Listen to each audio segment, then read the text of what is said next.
Oke, hello everyone. Welcome to Analysis dan update lagi seputar koin kripto. Dan di video kali ini kita bakalan bahas seputar Artificial Super Intelligence Alliance atau dengan tikernya yaitu FED. Yang mana FED ini sendiri seperti yang kalian ketahui ya, merupakan salah satu koin big cap di narasi Artificial Intelligence atau AI gitu.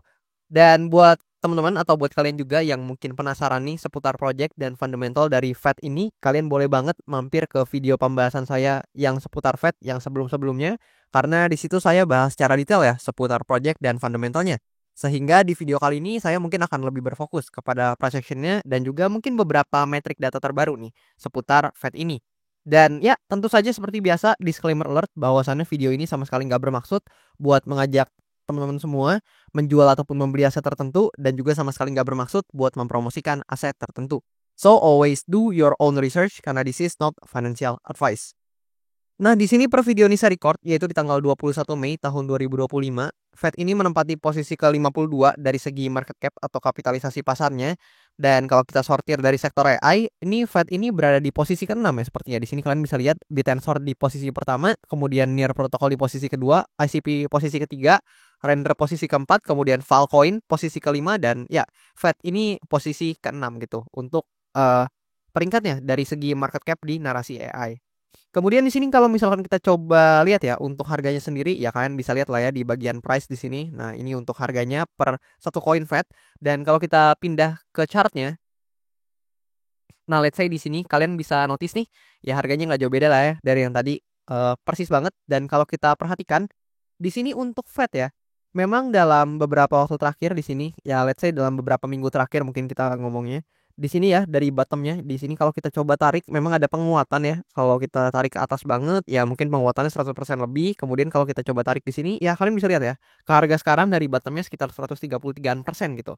Dan di sini kalau kita perhatikan juga buat Fed ini sendiri, sebenarnya teman-teman sangat disayangkan memang sebelumnya kan Fed ini sempat breakdown ya dari important area-nya gitu di sini. Kalian bisa lihat sendiri nih dia di breakdown.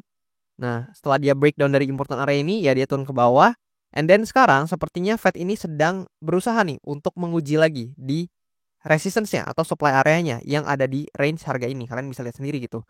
Dimana di sini kalau kita perhatikan buat Fed ini ya sebenarnya udah mulai ada rejection loh teman-teman. Nah, kalian bisa lihat di sini kalau saya coba perjelas. Nah, di sini ya kalian bisa lihat di candle yang ini mulai ada rejection yang mana tepat banget di area resistance-nya dia terkena rejection. Yang artinya memang secara teknikal ya, di sini memang ada tekanan jual atau selling pressure yang hadir nih di Fed ini ketika memang hit atau menyentuh dari area supply atau resistance-nya yang ada di kisaran ini, teman-teman.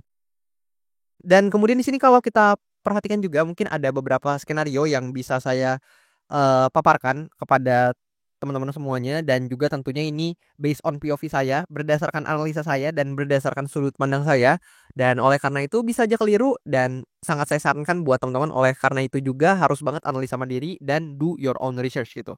Dan di sini kalau kita coba perhatikan pertama-tama Fed ada beberapa skenario yang bisa terjadi, yaitu yang pertama bisa aja teman-teman di sini Fed ini koreksi. Jadi jika memang ternyata selling pressure-nya cukup besar dari supply area ini, ya bisa aja di skenario pertama dia turun atau terkena rejection yang menandakan itu adalah part of the correction ya atau bagian dari koreksinya buat Fed ini atau koreksi lanjutannya lah ya dari Fed ini gitu. Jadi bisa aja dia turun ke bawah dan kalau hal ini yang terjadi yang mana salah satu indikasinya adalah adanya rejection yang cukup signifikan, maka ada potensi bahwasannya Fed ini bisa menyentuh ke area demand zone atau demand area yang ada di bawah sini dalam jangka waktu menengah hingga jangka waktu panjangnya. Yang mana untuk range-nya kalian bisa lihat di sini dan di sini ya, ya ini di sekitaran angka psikologis juga nih kalau kalian lihat dan ya di demand area ini juga banyak banget nih Fed ini tertahan secara price action gitu. Ya kalian bisa lihat sendiri lah ya beberapanya di sini cukup banyak yang tertahan. Kalian bisa notice sendiri dan coba cek sendiri juga yang mana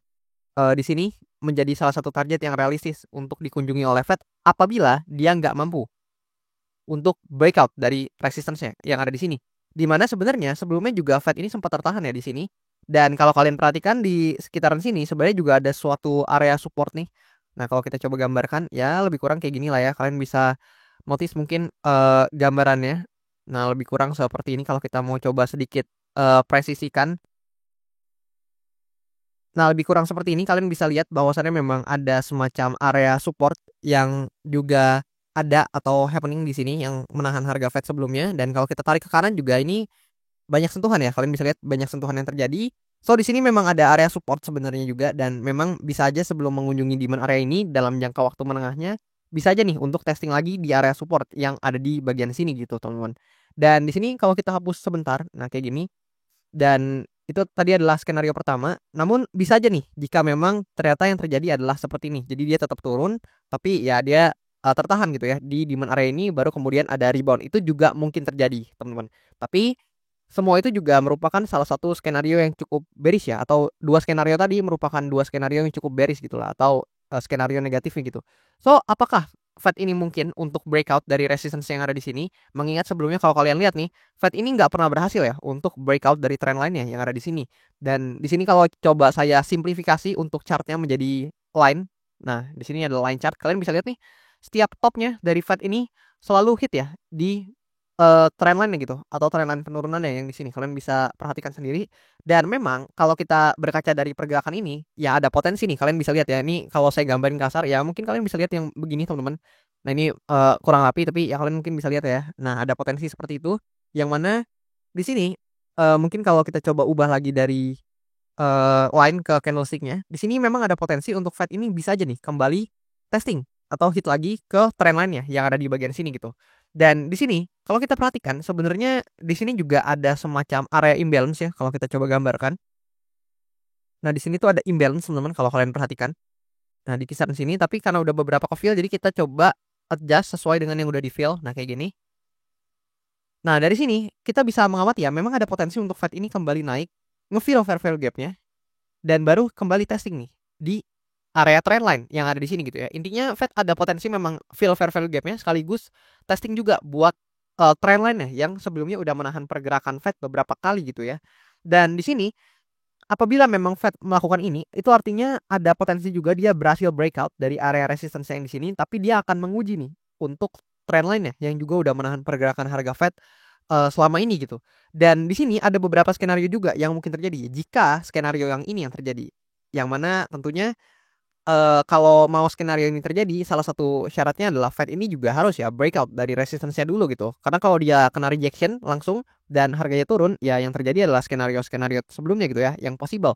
Tapi jika skenario ini terjadi, maka ini akan menjadi suatu hal yang menarik karena di situ kita akan melihat apakah Fed ini bakalan lanjut koreksi. Ya, let's say kita coba kembalikan gambar tadi. Nah, apakah dari sini dia akan coba lanjut koreksi ke bawah setelah fill fair value gap-nya, yang mana kalau yang ini yang terjadi, maka itu artinya Fed ini ketahan di resistance ya, atau lebih tepatnya di trend line yang menjadi resistance atau penahan buat Fed. Dan ya dengan demikian kita bisa tahu bahwasannya Fed ini akan terkena rejection dan lanjut turun ke bawah gitu, jika memang hal tersebut yang terjadi. Tapi sebaliknya, jika teman-teman mungkin mau lihat Fed ini secara price action bisa lebih bullish, ya tentunya dia harus berhasil breakout nih. Yang mana dia fill fair value gap-nya, and then dia breakout dari supply area-nya yang di sini atau resistance yang di sini, dan dia juga berhasil breakout dari trend line-nya. Apabila hal ini yang terjadi, ya maka ini merupakan suatu skenario yang cukup bullish lah ya, atau skenario yang sangat bullish buat Fed karena ada potensi untuk dia bisa aja nih melanjutkan penguatannya ke atas lagi atau ke area resistance ya yang tertera di atas ini gitu. Yang mana di sini juga kalau kalian perhatikan banyak banget nih ketahan pergerakan harga dari Fed ini sendiri gitu ya di area resistance atau di area supply-nya yang ada di range harga ini. Kalian bisa lihat sendiri lah ya. Nah, itu adalah beberapa skenario yang mungkin terjadi sama Fed. Tapi di sini sebelum saya coba kasih lihat data-datanya, kalian juga harus perhatikan di sini ada beberapa indikator juga di mana secara stokastik RSI kalian harus realistis, di sini udah mulai overbought. So jika ini mulai slowing down dan mulai turun, ya ada potensi juga price action-nya ikutan nih, teman-teman. Jadi teman-teman harus realistis juga. Dan kemudian buat volume ya, kalau kita lihat volume sepertinya memang cukup tinggi buat Fed, tapi memang ada volume penjualan juga yang nggak kalah tingginya dengan volume pembelian yang sebelumnya, karena memang dari bottomnya dia udah up cukup signifikan. Dan mungkin wajar ya di sini ada selling pressure gitu, atau mungkin ada orang-orang yang take profit, ada orang-orang yang mungkin udah beli di atas terus dia nyangkut di bawah sampai bawah gitu ya. Terus dia lihat harganya udah naik lagi, ya mungkin dia memutuskan cut loss dan lain-lain, bisa aja gitu. So kita harus perhatikan memang yang paling ideal, atau lebih tepatnya konfirmasi yang paling dekat untuk saat ini adalah supply area atau resistance-nya yang sekarang sedang di testing atau diuji oleh Fed ini sendiri gitu.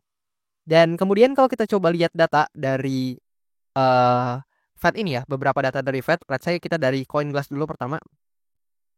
Nah, di sini kita perhatikan dari CoinGlass, data menunjukkan bahwasannya memang volume dan open interest dari Fed ini mengalami penguatan ya, lumayan lah ya. Dan di sini dalam 24 jam terakhir buat Fed ini total value yang terlikuidasi sekitar 158-an ribu US dollar teman-teman, di mana ternyata didominasi oleh long position ya, yang mana mungkin long position tersebut FOMO dan over leverage sehingga kena penurunan yang seperti ini, akhirnya banyak yang terlikuidasi gitu di Fed ini. Dan di sini kalau kita perhatikan juga data dari sini. Nah, di sini kita bisa lihat data social mind share ya, atau lebih tepatnya persen share ya dari masing-masing narasi gitu dalam 7 hari terakhir. Dimana kalau kita perhatikan ya, memang kan akhir-akhir ini sebenarnya secara momentum market crypto ini sedang cukup bullish gitu. Dan dengan kenaikan market crypto ini tentu akan memancing atensi ya dari berbagai orang atau berbagai pelaku pasar untuk melirik nih ke market crypto ini, sehingga kalian bisa lihat secara persen share atau secara social mind share ini berturut-turut mengalami kenaikan gitu di berbagai narasi. Nggak terkecuali narasi AI yang juga growth atau berkembang secara social mind share, dan dalam 7 hari terakhir ini persen share-nya mencapai 36% gitu ya. Dan ini sangat tinggi buat suatu narasi gitu. Dan kita tahu Fed ini juga hadir ya atau masuk ke dalam bagian dari narasi AI ini gitu. Dan di sini kalau kita coba lihat juga dari data analytics.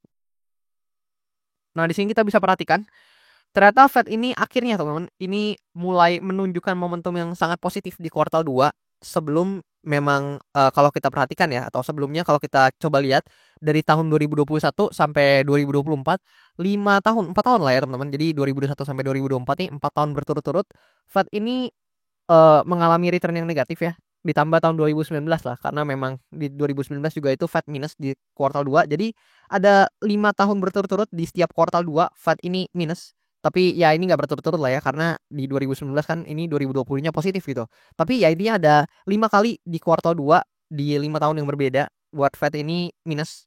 Dan ternyata di kuartal 2 tahun 2025 ini Fed berubah returnnya dari yang dari 2021 sampai 2024 dia minus, ternyata 2025 dia menunjukkan perubahan yang mana plus 70,7% setidaknya sampai video ini saya record gitu. Bisa aja berubah di kemudian hari, tapi dengan return yang cukup besar seperti ini ya sangat mungkin ya Fed ini closing dalam return yang cukup positif gitu di kuartal 2 kali ini.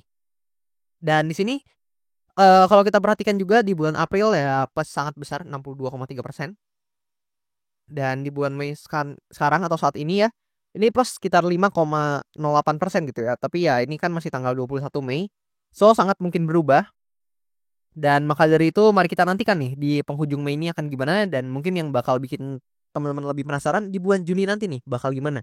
Apakah bisa perform atau justru bakalan flop atau bakalan terkoreksi ke level-level harga yang lebih bawah lagi gitu. Ya semua bergantung dari beberapa konfirmasi mungkin ya yang saya katakan tadi, dan juga berbagai data mungkin yang di kemudian hari bisa kita temukan gitu. Dan ya kalau banyak teman-teman yang tertarik mungkin bakalan saya update lagi dan bahas lagi seputar Fed ini. Dan juga kalau teman-teman mau request analisa koin tertentu, boleh banget request aja di kolom komen di bawah, dan nanti sesuai janji saya bakalan saya coba baca. Dan tentunya requestan yang paling banyak dari teman-teman semua, mungkin kalian lebih tertarik buat request seputar koin A bang, koin B bang, atau mungkin kalian lebih tertarik buat saya bahas makroekonomi, atau mungkin teman-teman lebih suka buat saya bahas seputar Bitcoinnya dan lain-lain, boleh komen aja di kolom komentar di bawah. Dan kalau topik tersebut atau topik yang teman-teman request juga banyak diminati oleh teman-teman lain yang direpresentasikan dengan banyak juga yang request, ya sesuai janji saya bakalan saya usahakan buat update dan bahas cepatnya. Dan itu aja buat video kali ini. Thank you teman-teman, dan sampai jumpa di video-video selanjutnya.